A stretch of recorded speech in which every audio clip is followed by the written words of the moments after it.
শীতকাল চলে এসেছে, এখন বিয়ের সিজনে শুরু। আমিও বেশ একটা দুটো নিমন্ত্রণ পেয়েছি বিয়ের, কিন্তু কি ফায়দা? যেদিন আমার এক্সাম তার 2 দিন আগে বিয়ে, আর যেদিন আমার এক্সাম সেদিন হচ্ছে বৌভাত। ফায়দা কি? আমি তো যেতেই পারবো না ওনাদের বাড়ি। উনি বলে গেছে যে সকালবেলা দুপুরবেলা তুমি পরীক্ষা দিয়ে একবারে চলে যাবে, বিয়েতে তোমার যাওয়া লাগবে না, কারণ বাড়ির অন্যরা যাক, তোমার যাওয়া লাগবে না, তুমি ভালো করে এক্সামটা দিও, তুমি বৌভাতে চলে যাও। কী করে যাব? মানে সারাদিন কষ্ট করার পর আমি আবার ওইখানে যাব, গিয়ে কি মানে ঘুমাবো? মানে চেয়ারের উপর মানে বসে ঘুমাবো, নাকি টেবিলের উপর যেখানে খেতে দেয় সেখানে ঘুমাবো? I can't understand. আমি কি করবোটা কি মানে এর আই থিঙ্ক মানে একটু বিয়েটা না একটু ঠিক টাইমে দেওয়া উচিত। এর দেখা উচিত যে আশেপাশে যে বাচ্চা কাচ্চা রয়েছে তাদের পরীক্ষা পড়ছে কি না, অন্তত পরীক্ষাটা দেখে তারপর একটু মানে দেওয়া উচিত, মানে বিয়ে করা উচিত সবার।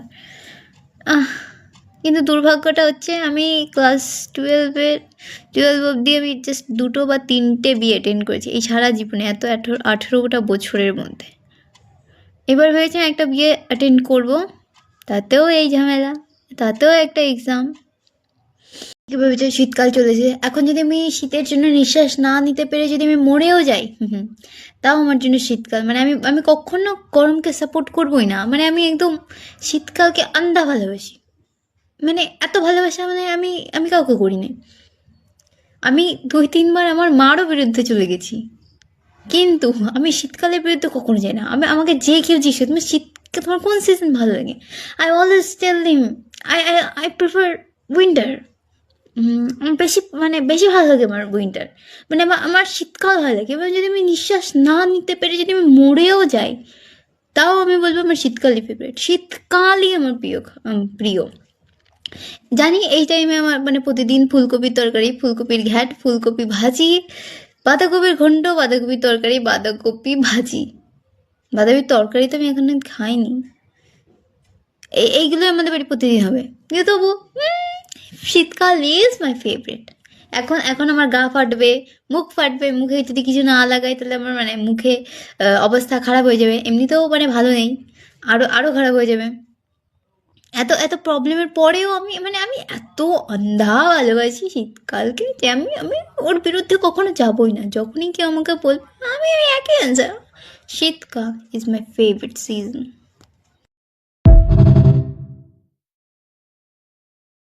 एक साल बाद मुझे उसकी फिर से याद आ गई, अचानक ही याद आ गई। मुझे उसकी इतनी याद आई, इतनी याद आई, इतनी याद आई कि मैंने आज सुबह ज़्यादा ही सो लिया और बिस्तर पे रो रही थी मैं उसकी याद में। फिर मैंने उसे देखा कि मैंने उसे जैसे छोड़ा था वैसे ही है, पर ढूंढने में थोड़ा टाइम लगा, लेकिन मिल गया मुझे मेरा स्वेटर। जैकेट नहीं है मेरे पास, पैसे नहीं है, तुम सब मुझे सब्सक्राइब करोगे, लाइक करोगे, फॉलो करके उसके बाद मेरे पास पैसे होंगे, तब एक जैकेट भी खरीद ही लूँगी और एक ट्रिप भी करके आऊँगी कश्मीर से। तो সাবস্ক্রাইব অ্যান্ড ফলো। যে আমাকে মেসেজ করে যে খাবার খেয়েছো, হেই খাবার খেয়েছো, আমি যদি খাবার না খাই তাহলে তুমি কি খাইয়ে দিয়ে যাবো আমাকে? যদি খাইয়ে দিয়ে যাও তাহলে আমি বলছি তোমার খাওয়ানো লাগবে না, এত দূর থেকে আসবে আমাদের বাড়িতে, তার চেয়ে ভালো আমি আমার গুগল পের যে স্ক্যানারটা আছে ওটা পাঠিয়ে দিচ্ছি, তুমি ওতেই 100 টাকা করে পাঠিয়ে দিই। মানে 100 টাকার উপরে পাঠাতে কোনো প্রবলেম নেই, কিন্তু যদি 100 টাকার নিচে পাঠিয়ে তাহলে তোমার কোয়ালিটি আমি বুঝে যাব যে তুমি কেমন। তো যদি পাঠাতে চাও তাহলে মানে বলে দিয়ে একটু কমেন্টে লিখে দিও যে হ্যাঁ মানে তুমি তোমার স্ক্যানারটা দিয়ে দাও, আমরা তোমাকে পাঠিয়ে দিচ্ছি, আর আমরা খুব কেয়ার করি তুমি খেয়েছো কি না। ঠিক আছে, তাহলে ওইটাই করো, আমার জন্য হেল্প হয়ে যাবে।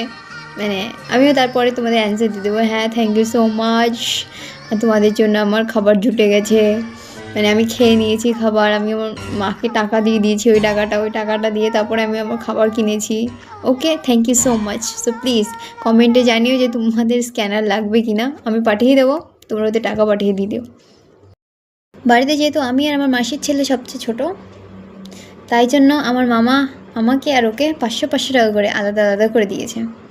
বেশ শুনে খুব খুশি হয়ে গেছিলাম আমি, কালকে সকালেই বললো যে ঠিক আছে যা তোকে আমি 500 টাকা দিচ্ছি। সো অনলাইনে টাকাটা পাঠিয়ে দিল আমার বড়দির অনলাইনে। বিকেল হতে না হতে আমি ওর সাথে ঝগড়া করে নিলাম। এবার ভাবছি আমি টাকাটা তুলবো কী করে। না মানে আমি তো বলতে পারবো না দিদি তুমি আমার টাকাটা তুলে দাও, কারণ ঝগড়া হয়েছে, কথা তার মানে কথা বলছি না ওর সাথে।